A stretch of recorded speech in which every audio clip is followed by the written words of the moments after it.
if you want to get faster, you got to work on your core, your hips, and your legs. So you got to pretty much work on your legs to the max. You want to work on your hips because the hips help with the explosion, and your core just controls everything. So you want to be able to work on all three of those if you want to get faster, truthfully. Offensive linemen usually are pretty tall, so like their average height are usually like 6'4", 6'3", around that. That's like the minimum for offensive lineman that plays at D1 school. But for D linemen, you don't gotta be tall at all. You just gotta really be a dog on D line. Like you gotta be able to get past the offensive line and get in there and be able to get sacks and tackles for losses and all that. So yeah. And what was my recruiting process like? I actually posted a YouTube video on YouTube, so go check that out on YouTube. Go subscribe to my YouTube and show me some love, y'all. That would be amazing. So you play basketball and you want to play football too? I did the same thing. I played basketball, football, and I ran track in high school. But what you should do is you should try to play wide receiver or DB because it kind of like helps each other. Like when you do basketball stuff in the skill position, like because it's all skill, it helps you on the field in football. Like if you do football stuff, it helps you in basketball, all like footwork stuff and like hand-eye coordination and like the conditioning. It all like helps each other. So yeah, definitely try to play wide receiver and DB, bro. Yeah, bro, I do think you can make it to the collegiate level. It's just that if you want to put in that time and work, I mean, because you're still young, you got a lot of time to grow and improve your skills. So just take that with a grain of salt and run with it, man. Work. So you want to start playing wide receiver and you want to know some tips on how to play wide receiver. My tips to you would be to work on your hands because a lot of players want to come play wide receiver but they can't catch. So definitely work on your hands. I mean, easy skill to get. I mean, just work on catching the ball, just catch the ball consistently, and improve your route running. Like start running routes because you don't want to get out there and like you're not good at running routes because it's pointless at this point. Like if you don't know how to run a route good, then it's no use because you're not gonna get no DB there. It's gonna easily be able to guard you, and like that's crucial. Like you don't want to be guarded because you're not gonna be able to catch the ball. If you're not able to catch the ball, you're not doing your job as a wide receiver. So you're asking me if there's another position you can play right now and you play wide receiver, and there actually is. You can play DB because DB is like wide receiver but just on defense. It's the skill position for defense. So yeah, try a safety or a cornerback. That's the position you should be playing if you're trying to play another one. How being a preferred walk-on works is usually when you're a regular walk-on, you just come to the school and you try out for the team and you make the team. This is only for colleges, by the way, guys. And yeah, you try for the team, you make the team. But a preferred walk-on is they've been talking to you, and they told you to come to their school, but they just don't have any money for you. So they were like, well, you're automatically on the team when you get here, and you're just a preferred walk-on. Like we preferred you to be a walk-on on our team. You know what I'm trying to say? So that's what a preferred walk-on is versus a regular walk-on. So yeah. So you asked me how much should a sophomore running back bench? As much as possible. I mean, it shouldn't be like a certain amount. You should just try to bench as much as you possibly can. Get and push as much weight as you possibly can. You know what I'm trying to say? Like, don't limit yourself. So you want to know how to get D1 offers as a slot receiver? All you got to do is put on the field, bro. I mean, simple as that. You just got to perform. And college coaches will come out and they will see you and they will give you the opportunity if you deserve it. You just got to be deserving of that opportunity. The way you can increase your throwing power is by lifting. But I would suggest that you lift to get your throwing power up and also get a QB coach so they can help you with your accuracy and your technique because QB coaches are really beneficial. And every QB that I know that's a good QB, they have a QB coach. So definitely looking to get a QB coach and keep lifting and keep working on your arm strength because that's what being a QB is, man. Hey, man, the way I don't get nervous before games is because I trust my training. And the way I do this is because I put in so much time of work that I just know that when it comes to game day, I'm going to execute. You know what I'm trying to say? If you're asking if college coaches look at the work that you post online, yes, they do. And if you actually want them to see it, I suggest you make a Twitter and make it like your football Twitter, and you just post all football stuff and all about your football career because the #1 recruiting platform for college coaches is Twitter, which is kind of surprising because most people don't know that, but yeah, if you want to get recruited, you definitely want to make a Twitter because that's where they follow you at. They DM you there. It's just makes everything a lot easier because it's a platform that we all know how to use. And they just text you everything there. as of now, no college athlete can get paid, but in 2021, they passed something that where college athletes can accept endorsements and make money off their name and likability. So next year, college athletes can actually be paid. I don't know exactly what you mean by handwork, but I'm gonna assume that you mean like by catching. And the way you can work on your catching skills the best is you can work on your hand-eye coordination, because most times the reason why you're not catching the ball is not because of your hands, it's because you're not looking it in, you're not really focusing on the ball. You're expecting your hands to do all the work, but really your eyes really do all the work. Your hands just finish the job. So you work on your hand-eye coordination. That's what really improves your catching skills. So that's what it is, man. My tips to become a better running back is you need to get stronger, first of all. You need to have a lot of strength, because you're always running through the tackles and guards, and always hitting with the linebackers. So you need to get your strength up and get a lot more weight on you. And you need to get more explosion, because running back, you need to be real explosive. Like, you see Saquon Barkley, that boy is explosive. So, I mean, obviously, not everybody can be Saquon Barkley, but the whole objective is to be explosive and have some muscle to you. So when you do get tackled, you can take the hit, and if you do get an open field, you can burn people. So just get your explosiveness up and get your strength right, man. So you're asking me how do you get faster as for a wide receiver, and I suggest that you do speed training and you just run your routes, get the same route, your route training, just keep running it, because I mean that muscle memory is a big part of it. So just keep running the same routes over and over. Yeah, I believe this is not really necessary, because for me, when I'm at a workout, I want to be doing things efficiently, so I won't really try to get a workout in or after. I'm just going to try to focus on doing great in that one workout that I got, you know. So, but if it's two small ones, maybe I will. Being a strong wide receiver shouldn't be your super main priority. It should be working on your routes, catching, and everything. But down the road, as you keep going on, you will get bigger and bigger. So I mean, it just comes with time, you know. So you asked me which NFL team I want to go to. Honestly, I do not care. I just want to go to any NFL team. Any team that gives me opportunity, I'm going to take that and I'm going to run with it. I'm going to make the best of it. So it doesn't matter to me what NFL team I go to. When I committed, I did not think about other coaches. I was just really about myself, because the simple fact that the coaches didn't put the work in. They're just trying to get me to come to their school. So it's all up to me at the end of the day, because I put the time work in to be where I'm at. So you're asking me if I play QB, what would be my best attribute? My best attribute would definitely be running. I mean, I tried QB for a little bit. I mean, it didn't work out because I had nobody to throw to. But yeah, running would be my best attribute. And yeah, bro, I actually respect you saying this, because I don't know how many people are religious, so I don't like to go over religious. But yeah, God was definitely a big part in where I'm at right now. He blessed me. He definitely blessed me. There's a lot of ways to get faster, bro. My best suggestion to you is to run track, but there's a lot of ways. You can work in your core and your hips, your legs, it makes you faster. Or you can, every time you can run at your full speed, because running your full speed constantly makes you faster. So, I mean, yeah, it was my thought to play college football. Like, that was what I wanted to do, because I know, like, my true goal was to go to the NFL. So the only way you can do that nowadays is if you play college football. So yeah, my thought was to go play college football. Yeah. My daily routine was, I mean, I pretty much had a regular daily routine, but like, just when at the time where I got down to play football, I really get to work. Like, it was me and the football, it was me and that work I was going to get. So it's not really about the daily routine, it's about how much you work good. So you asked if I could play in the position, what would it be?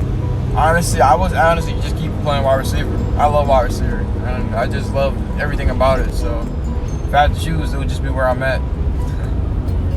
The way that I got to this point in my life is through a whole bunch of hard work. Obviously, I'm talking about on the field and football, but I got here through hard work and just being just persevering through all the obstacles that was put in front of me. Because, like, obviously, everybody's road path is different, but mine wasn't as smooth as people probably imagine it. So yeah, it's just a bunch of hard work, you know, staying dedicated. So my favorite part about working out is me knowing that I'm getting better, and knowing that this is going to make me better and it's going to make me perform better, pretty much. That's my favorite part about working out. And knowing I'm just getting bigger too, because I like being strong, honestly. I don't like being skinny. So yeah, just knowing I'm getting bigger, I'm getting better at my game. So yeah. What's up, bro? So you asked me how's football going. I'm actually not back on campus yet, so right now I'm just at home and I'm just working out with my QB that lives like real close to me. So it's actually going really well because I'm getting a lot of good work in. But I'm just not back on campus yet to actually be with the team and everything. So if you have an option between playing on varsity and JV, I suggest you play on varsity because of the experience. So then when you do get that starting position, you already have the experience and you can go out there and ball out, man. Because JV, I mean, doesn't really do much for you. I mean, you're probably going to go down there killing a whole bunch of kids and destroying them. So it's not really going to do a whole lot for you. So I suggest you go play on varsity or go at least watch and get some reps in your varsity spot or whatever. And then, wait your turn. So my guy asked, how do you get better at intercepting the ball? The way you get better at intercepting the ball is pretty much learning your defense to a point where you just know it like the back of your hand. But yeah, so once you learn your defense like that, they pretty much come to you because you're always in the right place at the right time. If everybody's doing their job right, then things come to you. Simple as that. If you do your thing, if you do everything right, things come to you.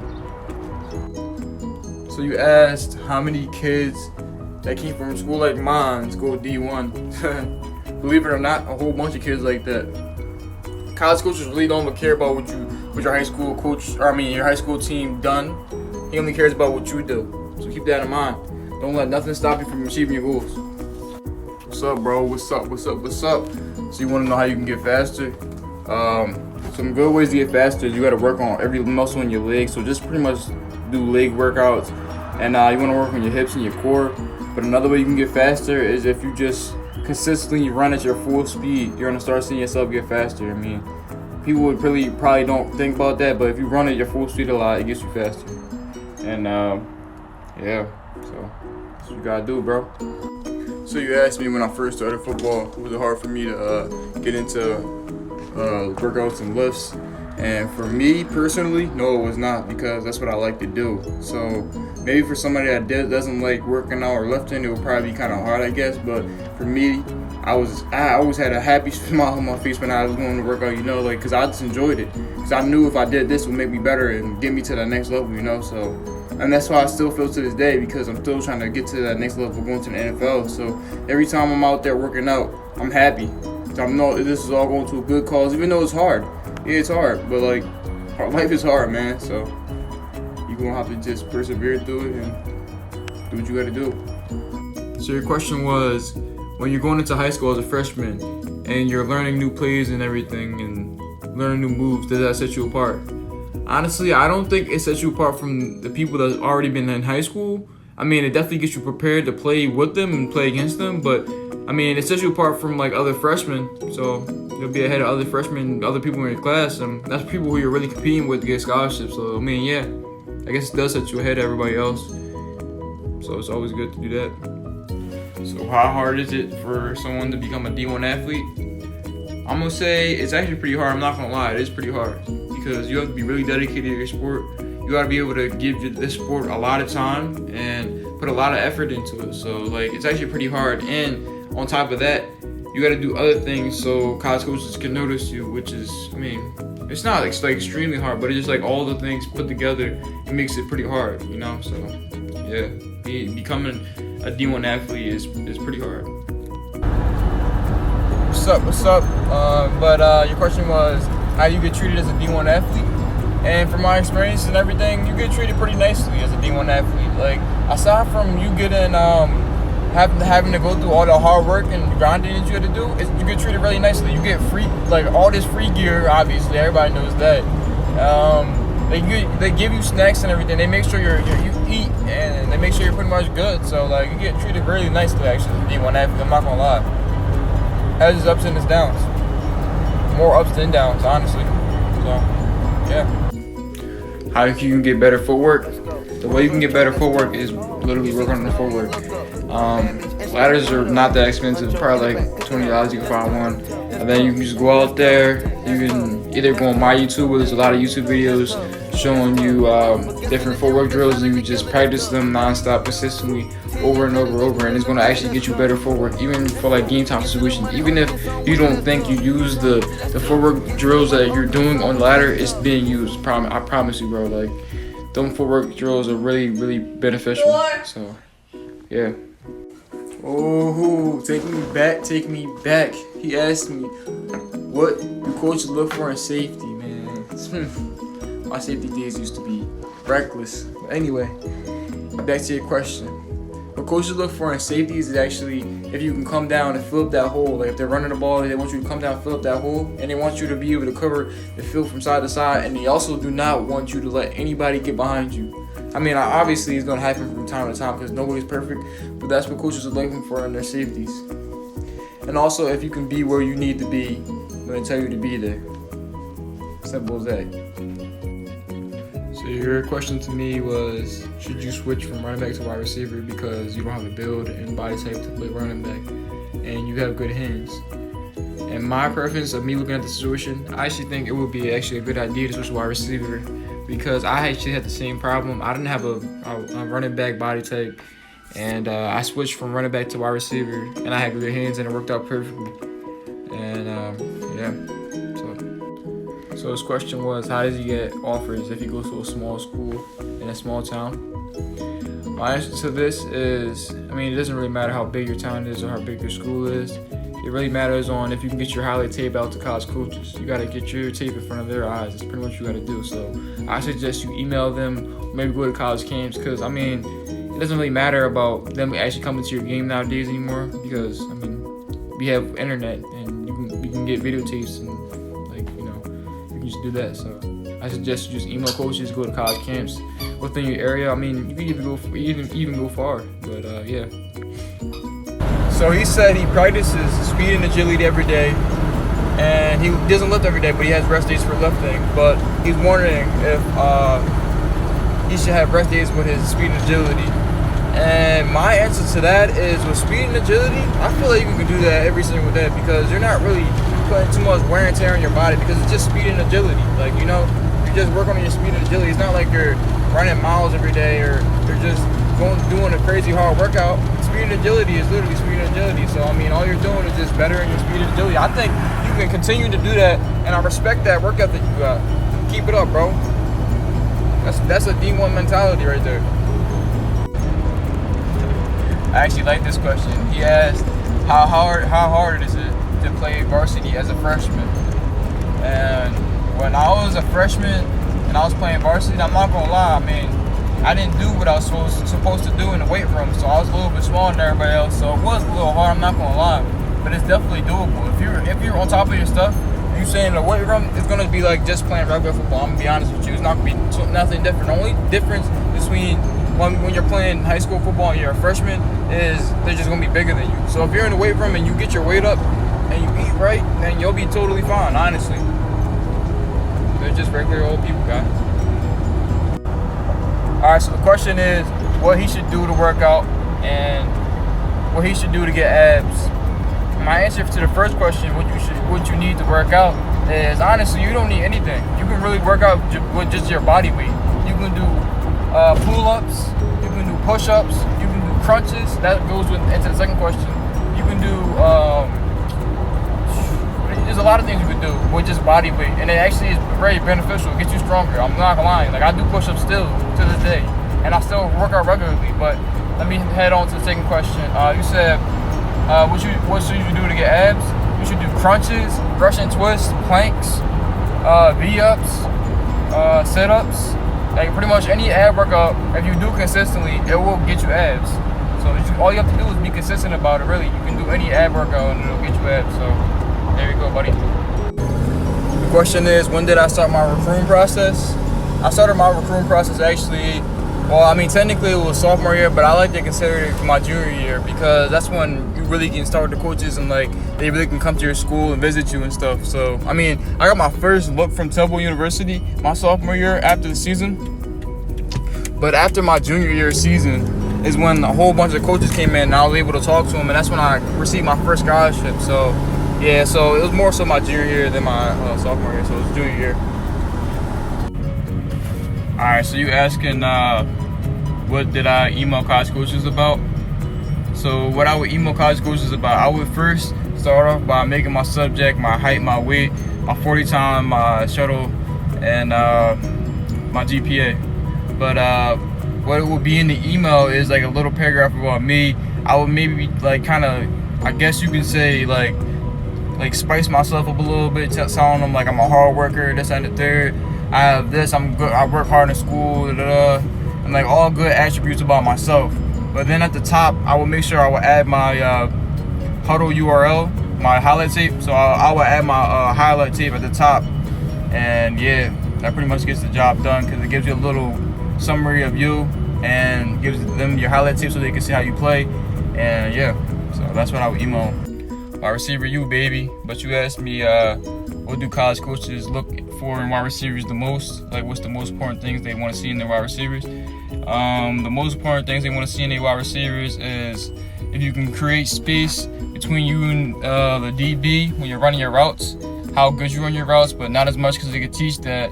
And also, how many, after you catch the ball, how many yards do you get? Do your yards after the catch? That's what they look at the most, especially in high school, because a lot of other things you can teach, which is pretty nice. So like, just focus on that and try to have the best highlight tape you can. What's up, bro? Your question to me was how many camps did I go to? I actually went to like 8 or 9, but I don't suggest you do that unless coaches are really, really interested in you, because I mean, it wears you out. So just try to go to as least as possible to get the mini. What's up, bro? So your question to me was, what's the best workouts for explosiveness? And the best workouts for explosiveness is the workouts that work on your core, which is your abs and your hips, because your hips are really, really, really key to your explosiveness. So, I mean, I'm going to be making a YouTube video on this really soon, showing you guys how to low 40s. I mean, well, in hindsight, just get faster in general. But, yeah, stay tuned for that. But it's just, you want to do core workouts and hip workouts. What's up, bro? So your question to me was, how do I get better at a young age? And my answer to that is the same way you get better at an old age. You just work on your craft. You don't have to do anything complex, but just work on your craft and just always work on it. And you're going to see improvements. So, what's up, bro? You asked me if there's a lot of pressure in playing D1. And I don't think there's a lot of pressure because I'm just playing a sport I've been playing my whole life. So, I mean, it pretty much comes natural at this point. I've been playing for 17 years now, so there's no pressure.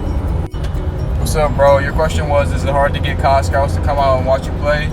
Well, nowadays, like, you don't really tell college scouts to come out and watch you play. What you would really do is you would send them your highlight tape, and then if they liked your highlight tape, and then they will come out if they feel like they needed to. So you don't really ask college coaches to come out. They just come out if they feel like they need to. If they feel like they're almost ready to offer you, or they want you to come to their school. That's how they really come to your game. It's not really off of, hey, come out to my game, or something like that. But like, nah, you just send them your highlight tape, and if they like it, they'll maybe come out. Because everything's on my base now, because we're in 2020. I think the biggest challenge for me was understanding that getting offers takes time, and you got to be patient with it. Like, I understand you want to get offers and everything, but you got to be very patient in the whole process. I was always bugging my coach, but your question was, what did I do every day to help me go D1? What I did was I grinded every day, and even after I was done working out and, you know, on the field, lifting, you know, I would also, after practice and after school, after I'm done my homework, I would also email college coaches. I would go online, because you can look up any college coach's email because they're all online. So I would go online and I would just email at least 20 to 30 college coaches each day. And that's what I did for a long while. And then a lot of colleges heard about me. They liked what I was doing on the field, so that's how they really heard about me. And they helped me go to D1, I'm pretty sure. And I'll also be going to college camps, obviously. I mean, everybody knows that, though. And yeah, that's about it. What's up, bro? And your question to me was, how much do I work out? I try to work out as much as possible. I mean, I work out every day for sure because I just feel like I need to. But if I can, I will get extra workouts and I will try to work out as much as I can. What's up, bro? You asked me what's the key to going D1. Honestly, there really isn't a key. I mean, the key is your work ethic and your determination and your grit. That's the key. It's really how bad you want it. So how bad do you really want it, bro? It's all up to you. What's up, bro? You asked me how do you get college coaches to notice you. The way that you get them to notice you is you have to either go to college camps and play really good there, or you have to play really good in high school. Good enough for them to notice you and hear about you through like modern day media. I mean, they also could hear about you from like you sending them emails and reaching out to them. They could hear about you from that too. But it all comes down to how good you play though at the end of the day, because if they heard about you and then they see your gameplay, they don't like it, then it won't have any effect. You know? So yeah, that's how you get college coaches to notice you. Yo, what's up? You asked me where I'm from. I'm from Warren, Marion. It's like right outside Philly. You know where Kobe Bryant went to high school? That's where I went to high school. So that's where I'm from. It's right in PA, right outside Philly. What's up, Logan Blazer? And you asked how do I manage school and sports at the same time?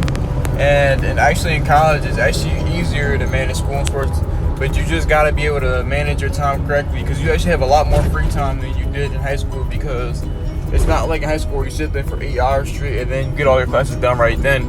You have like 1 to 2, maybe 3 classes a day, so for the rest of the time in the day you can, like, you know, you have to work on your craft and like get better for football and study film and everything. And it's really pretty much that. Then I mean, obviously you have to allot time to study or test and, you know, study for your class and learn the material, but there's more than enough time in the day to get it all done, especially in college. So it's actually pretty easy to manage your time in college.